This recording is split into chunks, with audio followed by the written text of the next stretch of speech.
Сәлам, дуслар! Без бүген сезнең белән шарларга тотынып эшеп баручы курчак ясарбыз. Башладыкмы?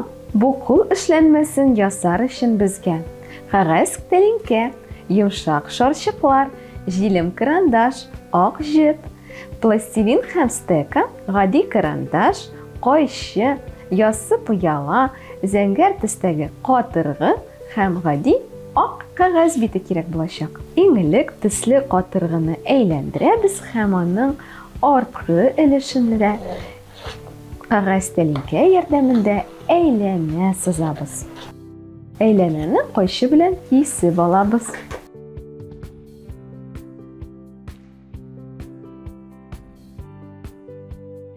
Кызыл төстәге пластилинны алабыз, аны кулларыбызда җылытабыз һәм курчакның күлмәген әвәләргә керешәбез. Ул безнең трапеция формасында булачак.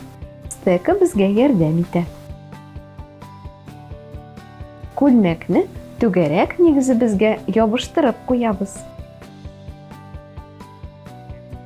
Кызгылт сары төстәге пластилинны алабыз һәм курчакның эшләпәсен әвәләүгә керешәбез.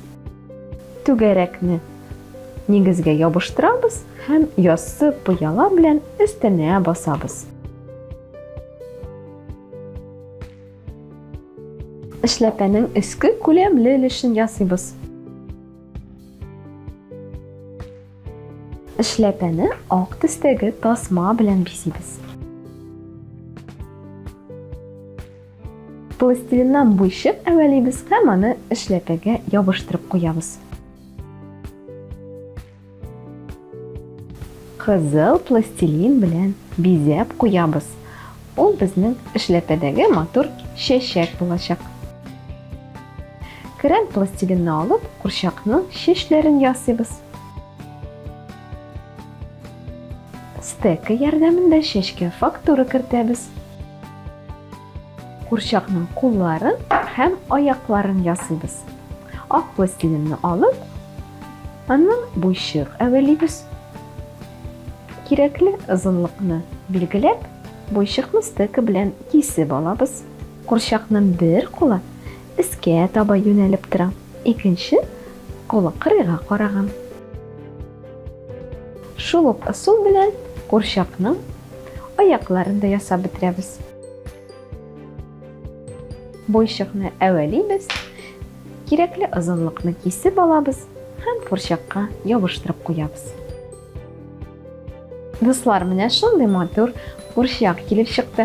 Әйдәгез әле бераз бармакларыбызны ял иттерик һәм курчак турында матур һәм файдалы видео карап китик. Курчак бик күптәннән, моннан 4000 ел элек барлыкка килгән. Тик борынгы курчаклар хәзергеләренә охшамаган булган. Алар баштан һәм гәүдәдән генә торган. Мондый курчаклар таш, балчык, күн, агач, хайван сөякләреннән ясалган. Борынгы кешеләр курчакларның тылсымлы көчкә ия булуларына ышанган. Алар фикеренчә, курчак хуҗасын явызлардан саклаган. Аның авыруын үзенә алган. Теленә матур төшләр күреп йокларга ярдәм иткән. Ә менә 16-17 гасырларда курчакларны матурлык өчен ясый башлаганнар. Күз алдыңа китерәсеңме, бер курчакны ясау өчен 70 оста чакырылган. Курчакның гәүдәсе юкә яисә нарат агачыннан киселгән, ә башы фарфордан кыелган. Аңа иң затлы тукымалардан тегелгән кием кидергәннәр, асылташлар белән бизәгәннәр. Курчак искиткеч матур булып килеп чыккан, тик бик кыйммәт булган. Аны бары тик патшалар һәм зур түрәләр генә сатып ала алган. 1643 елда Франциядә Пандора исемле курчаклар ясала башлаган. Алар зурлар өчен булган. Бу курчакларның киемен чып-чын модельерлар теккән. Пандора курчагы бөтен дөньяга таралып, француз модасына реклама ясаган. Бүгенге көндә курчаклар бик күп төрле. Кайберләренең зур гаиләләре, йорт хайваннары, заманча җиһазландырылган матур йортлары, затлы машиналары бар.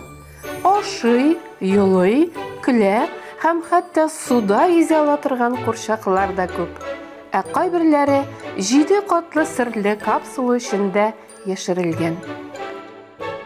Ә синең яраткан курчагың бармы? Видео сезгә ошагандыр дип өметләнәбез, ә без дәвам итәбез. Рәсемне йомшак матур шарлар белән бизи башлыйбыз. Җилем карандашны нигезгә салыйбыз һәм үзебезгә ошаган йомшак шарларны бер-бер артлы ябыштырабыз.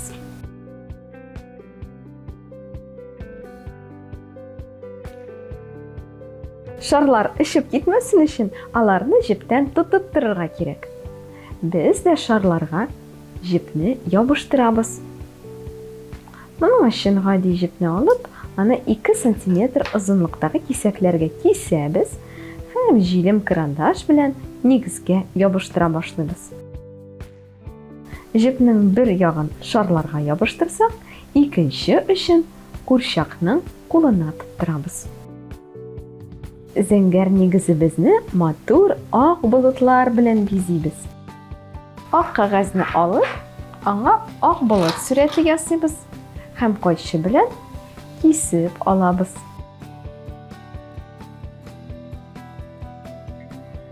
Җилем карандаш ярдәмендә болытны нигезгә ябыштырабыз.